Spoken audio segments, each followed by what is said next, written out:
Hello everybody and welcome to my non-spoiler review of The Predator, the latest and newest incarnation in the Predator franchise. That should say it all. It really should.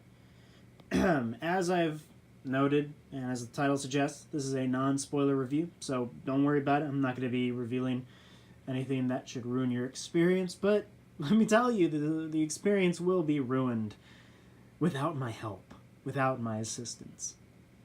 I talked about this a little bit on the Sanctuary podcast, but I'll essentially be repeating myself in this review, and this is going to be relatively short. The first half of this film, up to, in fact, just about exactly half the film, and you'll know when you see it what happens. The film is incredible. Does it have a little too much comedy? Yes, it does. Absolutely. The Predator movies have always established themselves as, in a way, monster horror films, that type of genre. This film, in both halves of the movie, and halves are a really important aspect of this review, in both halves, it's a comedy. And that is just terrible. That it's like you put Michael Bay on board for this. But the designs were excellent in this film, don't get me wrong, but it felt like Michael Bay was attached, and every single thing in this film needs to be a joke. I'm not saying the entire film has to lack humor completely and utterly, however, there's too much. Every scene, comedy. Shouldn't be that way. Sorry. Alright. Let's get into the plot. And I'm not going to be spoiling anything, don't worry.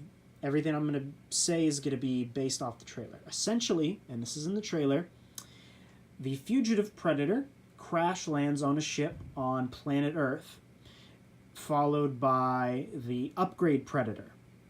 And you spend the entire film following McKenna, who's played by Boyd Holbrook, who gets in a little mix match with the fugitive predator, and the rest of the film is it explaining you why this upgrade predator is following and quote-unquote hunting the fugitive predator. And hunting's a big part of this movie because, I almost spoiled it. I'm not even going to say, but it's kind of a mystery until about halfway through the movie. And a little bit at the end. But I'm not saying anything. And that's cool and all. It really, at first glance, you think it dives into the lore more because clearly this upgrade predator has something to do with the predator government and predator specialists. He's obviously a top dog, and you don't know why he's like 10 feet tall.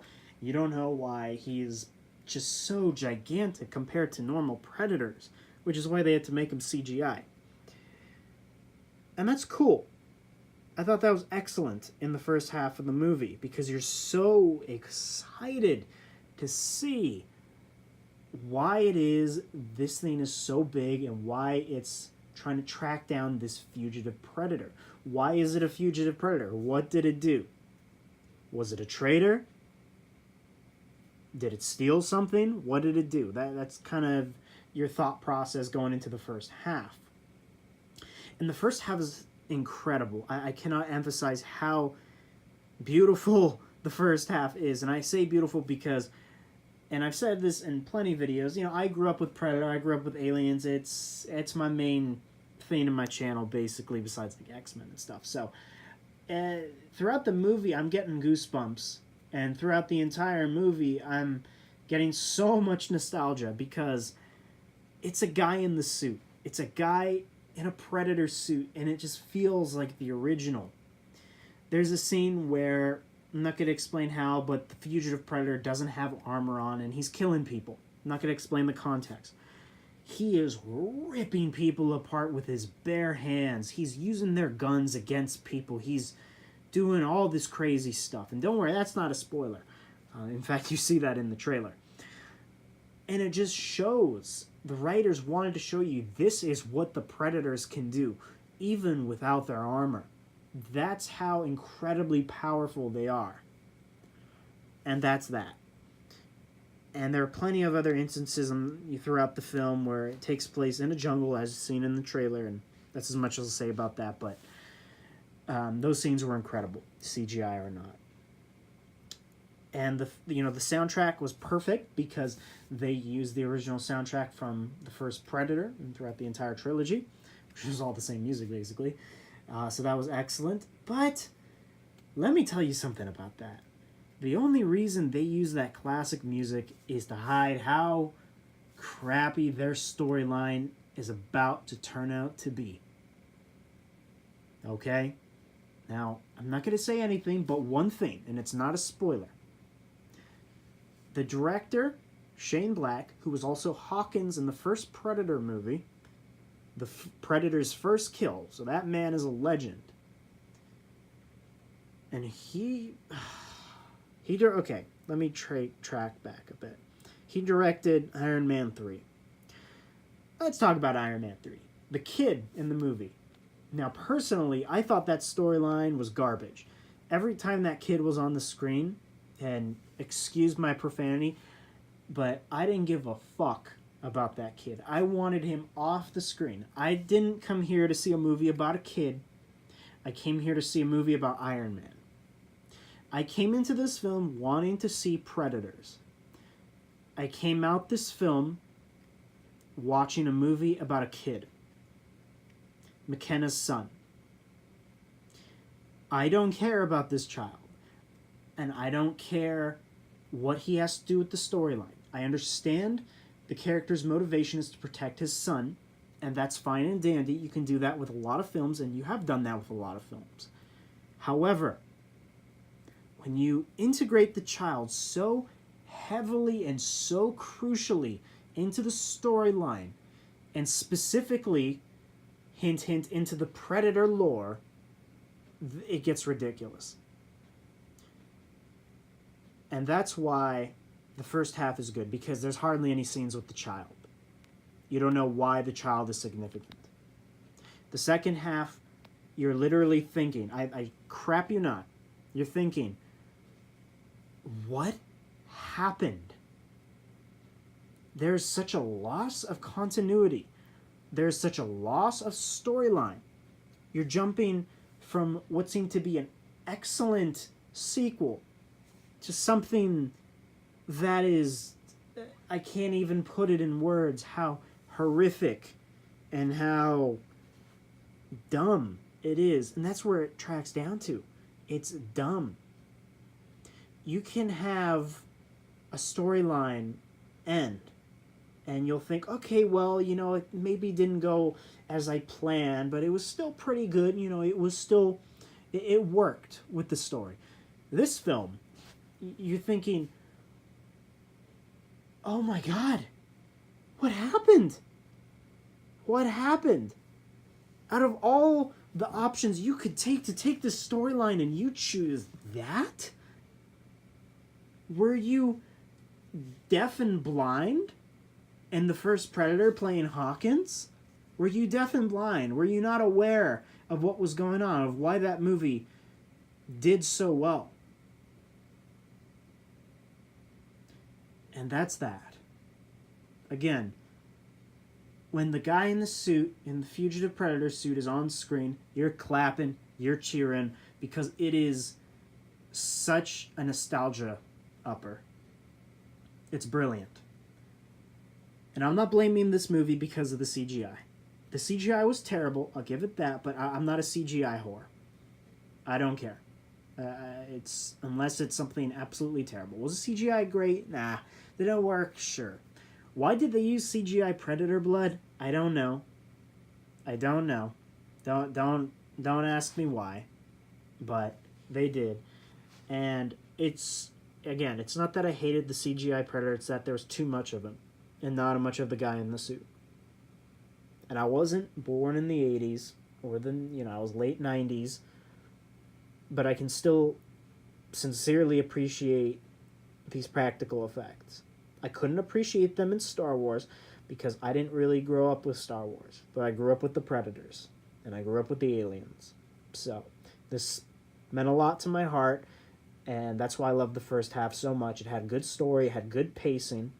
And that's one thing I want to talk to you about, because we all know, or at least some of us may know, that there were some very heavy reshoots to this film.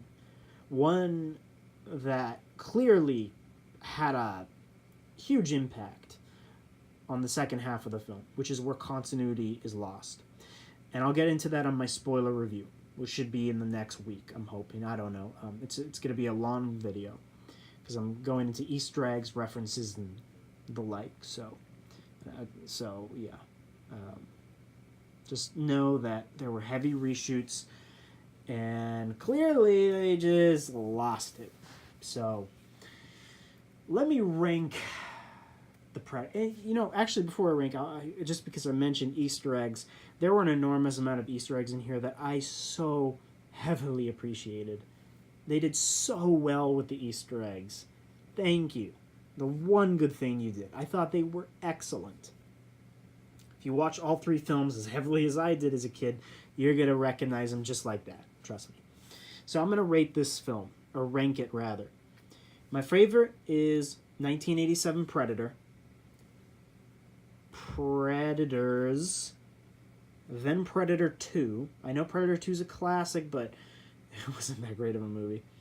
Then Alien vs. Predator. Then The Predator. And then Alien vs. Predator Requiem.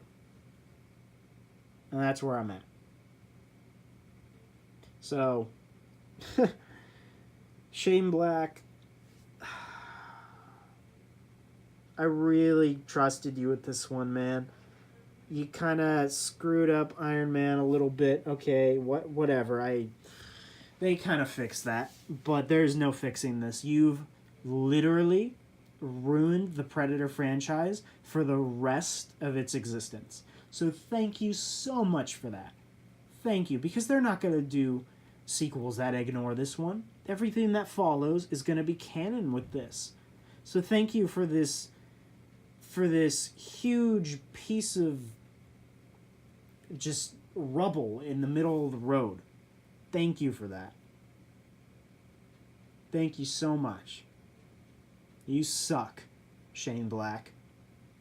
I bought your figure by NECA, but that's because you were part of the original Predator team.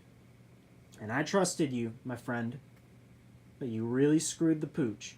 I don't know if the studio hadn't gotten involved or what, but from what I read online, that whole kid thing, that was all you, brother. That was all you. All right. Thank you all so much for this quick review. It really wasn't too in-depth, just my overall, I guess, opinion of the film, as negative as it was, but do I recommend you go see it? Yes. I know I've shit on this film quite a lot in the last 13 minutes, but all in all, go see the movie. It's a Predator movie. I wouldn't miss it, considering this is most likely going to be the last Predator movie because it did so badly in theaters opening weekend. Honestly, it's for the best, because the sequels that they set up, oh God. Jesus Christ. Okay, go check out The Sanctuary on Facebook and the Content Creators of that said group, all of which are linked in the description provided. Alright.